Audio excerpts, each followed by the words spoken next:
trade-offs that you must make in your early 20s. If there's one thing that I want you to take away from this video, it's this quote: in order to achieve extraordinary results, you must perform extraordinary actions. Let's break this down and actually translate it into real life. Well, most of you watching this video right now want to be successful with money, with the gym, or your fitness, with women, etc. You want to be successful in general across life.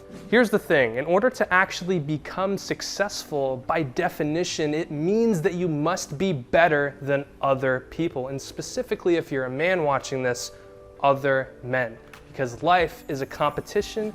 It's player versus player, as Andrew Tate likes to say. It's player versus player out here, man. It's on the street. It's not easy for everyone. It's very competitive out there. If you want to get the best results out of life, you must do the hard things that nobody else wants to do. And to get you to that point, there are trade-offs that you must make at certain portions of your life.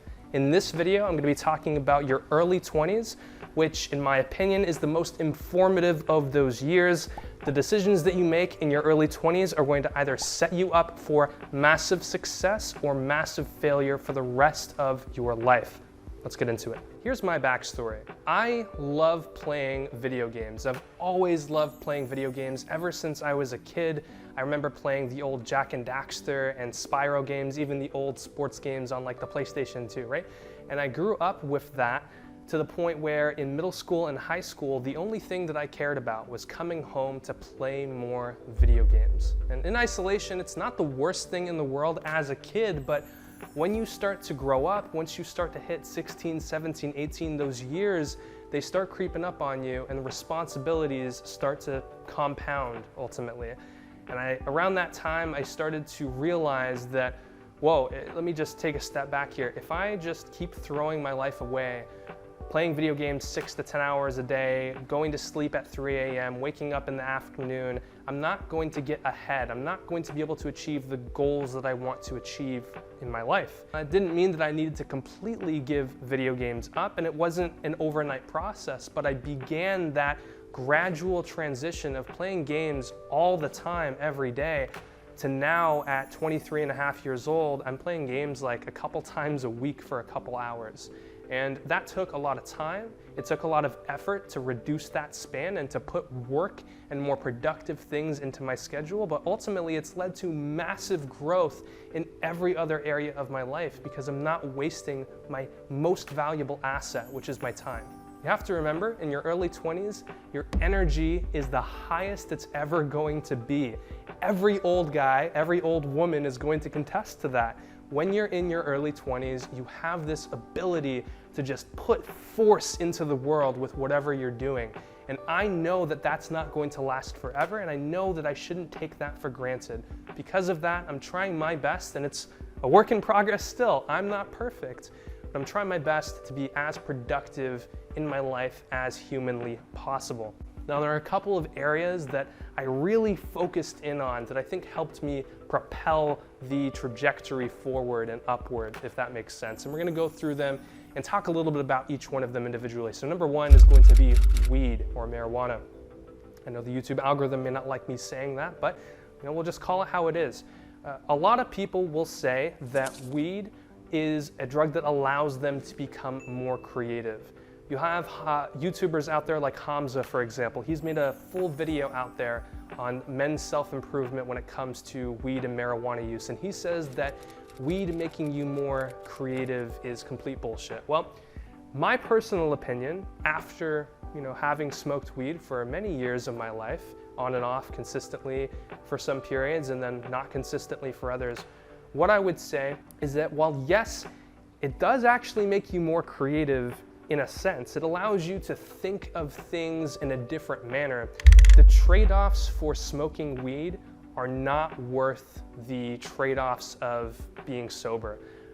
It's just not worth the squeeze. The juice is not worth the squeeze is a better way to say it. Because ultimately, you're trading a little bit of extra creativity or a different way of thinking about a problem. You're trading that for worse sleep, lower testosterone, grogginess in the morning and a lack of energy for the next day, financial and resource commitment because it's not going to be free, and most importantly, wasted time.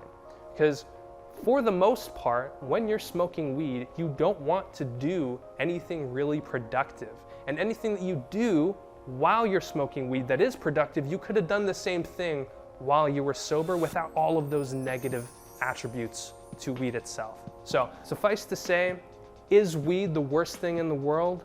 No, it's not. It's not gonna kill you if you smoke weed every now and then. But if you want to become successful, you need to be ruthlessly objective with the things that are consuming your time and are impacting your health. My personal opinion, stay away from weed and constrict the consumption. If you really want to keep it in your life, constrict the consumption to maybe 1 or 2 days a month where you're in a social setting, you just want to let loose and not have any responsibilities the next day.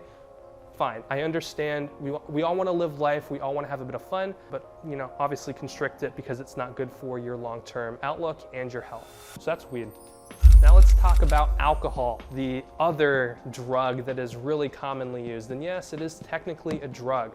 I have a lot of personal experience with alcohol, not consuming it directly myself, but with family members, with friends, etc., that may have taken things a little bit too far. We'll leave it at that for now. And alcohol is a really, really sneaky one because it's promoted in our society and our culture like it's not a big deal. It's promoted in the sense that it's part of culture, if that makes sense, especially when you go to certain areas of the world, such as the United States or the United Kingdom.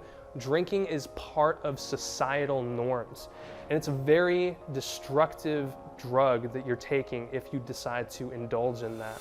Similar to weed, my recommendation here is that you just don't touch it unless you're going to use it for a very specific social occasion or you're just having a little bit of wine with your steak, for example. Actually going out to a bar, spending your financial resources to get super drunk and wasted to feel good for 3 hours and then feel terrible for the next 12, while simultaneously not being able to get anything productive done with your life to move you closer to your goals, it's not a good trade-off. So very similar to weed, avoid it for the most part, maybe keep it in your life for 1 or 2 days a month at maximum.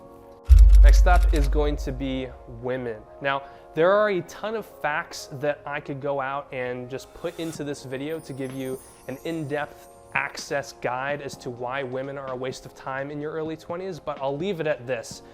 Women do not like young men.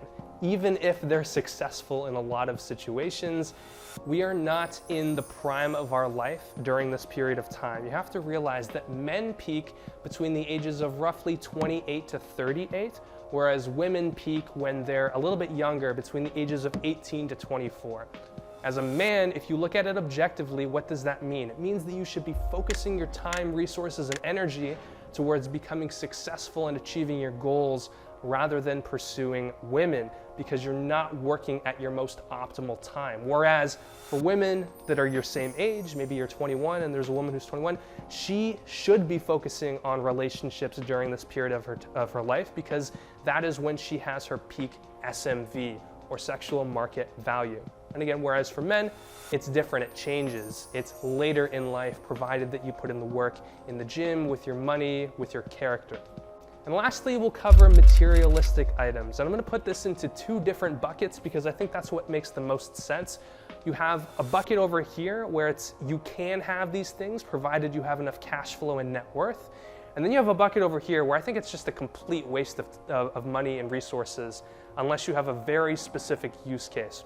So we'll start with the bucket over here, which are the items that you can include in your life provided you have enough money to do so. You have to be responsible with it. And that's going to include things such as a nice car, starting up a business, being able to afford decent clothing.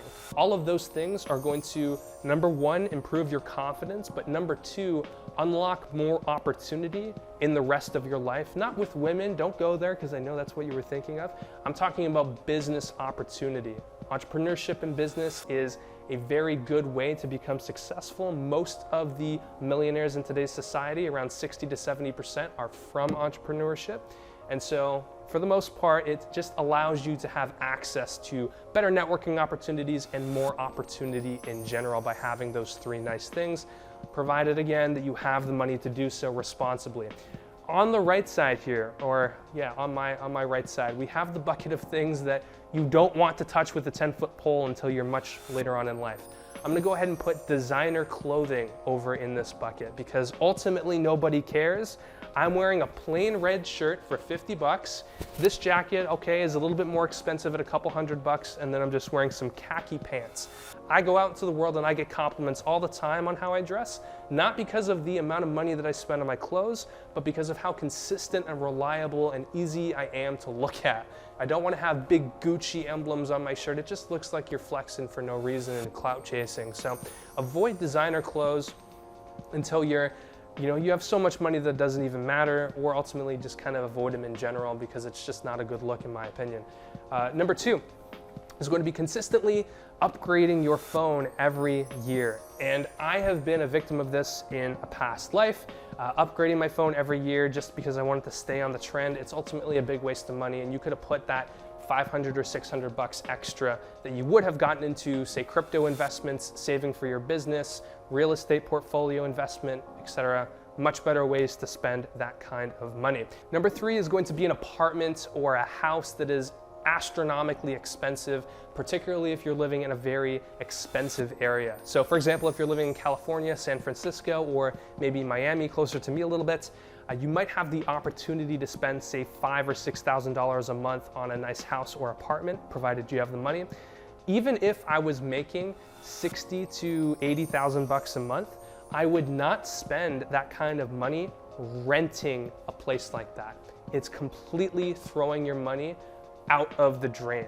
It's better to invest that money in appreciating assets until you have millions of dollars in the bank. Once you have millions of dollars in the bank, you can go ahead and justify spending a ton of money on renting a nice place. But until then, my recommendation is to keep that rent very low. I refuse to rent a place that's more than $3,000 a month, and I make way more than required in order to do that. So again, don't throw your money away in renting something that is extremely expensive. Put that money towards investments for later on.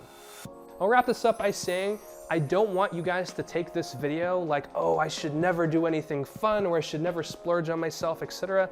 What I do want you to take away from this video is the simple fact that in order to get the results you want, in order to become successful, you must make sacrifices in your current lifestyle, also known as delayed gratification. There are very easy ways to do this. There are traps that are set out by society for men in particular, such as status, money, ego, etc., that you can avoid.